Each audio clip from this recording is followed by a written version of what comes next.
bilinçli seçimler yaptığımızı düşünürüz yaşamda.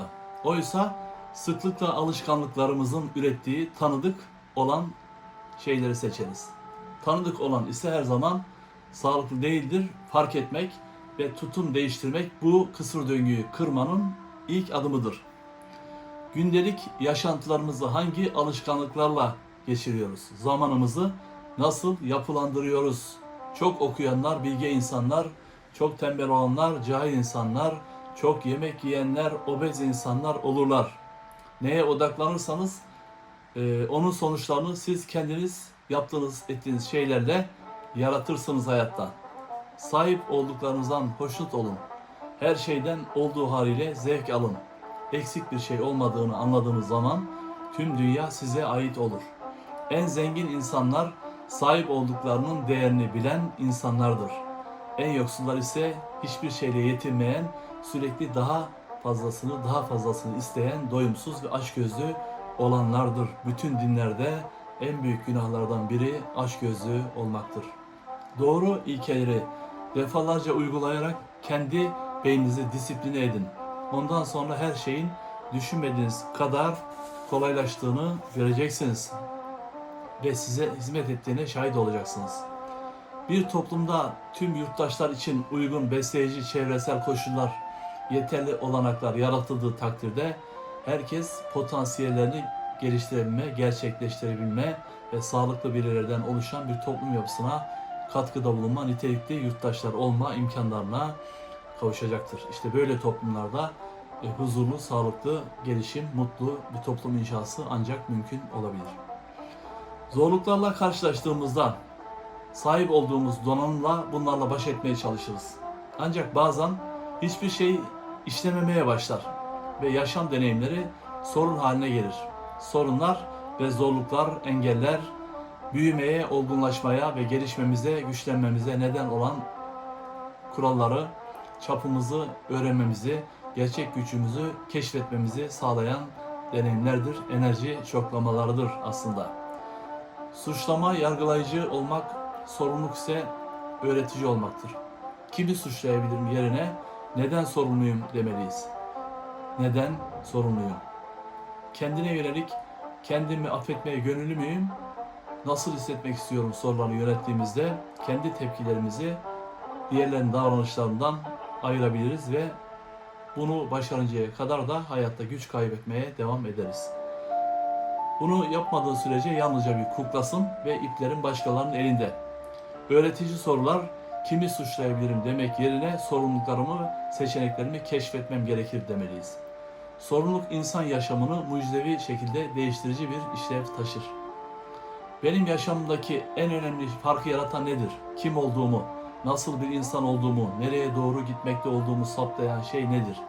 Benim nasıl hissettiğimi ve ne yaptığımı saptayan, yaşamımı biçimlendiren olaylar değil, kendi yaşam deneyimimle benim olaylara nasıl tepkiler verdiğim, nasıl yorumladığımdır. Her gün yeniden doğar, insan dünü değil, o günü yaşar ve yenilemek bilinciyle ancak gelişebilir. Düşünceler duyguya, duygular ise davranışa dönüştüğünden memnun olmadığın davranışlarını gerçekten değiştirmek istiyorsan önce düşünme biçimini, buna ilişkin yorumlarını, algılarını değiştirmelisin. Yoksa boşuna şikayet etmenin, kendini anlamsız yere yormanın hiçbir faydası yoktur. Samimiyetle arayanlar için her zaman yenilikçi, yaratıcı yollar vardır. Ama diğerleri çoğunluk şikayet etmeyi seçerler. Toplumsal problemlerde de neden böyle oldu demek yerine bu kadar insan bir araya gelip bu kadar sorunu nasıl yarattık? Hangi ilgisizliklerle, hangi donanımsızlıklarla, hangi yetersizliklerle, hangi problemlerle topluma katılmayarak, kendimizi ortaya koymayarak, kendimizi geliştirmeyerek bu kadar problemleri nasıl hep beraber yarattık diye topyekün olarak sormayı başarmalıyız. Terapistler hastalarının başlarına gelenleri kabullenmelerini isterler. Beni rahatsız ediyor değil, beni rahatsız etmesine izin veriyorum demelidir insan. Sorumluluk, kişinin kendi özünü, kaderini, yaşam durumunu, duygularını ve hatta acı çekişini yarattığı gerçeklerin farkına tam olarak varabilmektir. Ne istediğiniz üzerinde odaklanın. Hedeflerinizin sonuçlarını kafanızda canlandırmayı öğrenin. Hiç kimsenin sizi olumsuz etkilemesine izin vermeyin. Büyük düşünün. Stresinizi kontrol etmeyi öğrenin. Atılgan ve ikna edici olun. Olumlu, pozitif düşünmenin gücünü gerçekten inanın ve görün.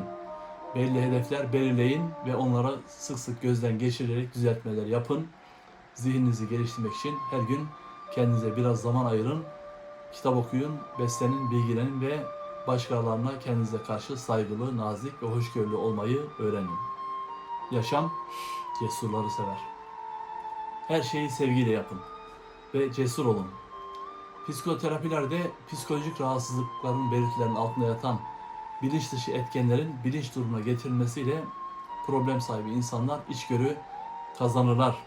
Farklı düşünebilme noktasına ulaşabilmek, yaşam yolculuğunu helikopter bakışıyla o köşeden yukarıdan kendini bilinçli farkındalıkla görebilmek, duygularını yönetebilmek ve yol gösterici bir farkındalık sahibi olmak, şikayet etmeyi bırakarak sorumlulukla yaşam gemisinin dümenine geçebilmek insan ruh sağlığını onarır ve insanı iyileştirir.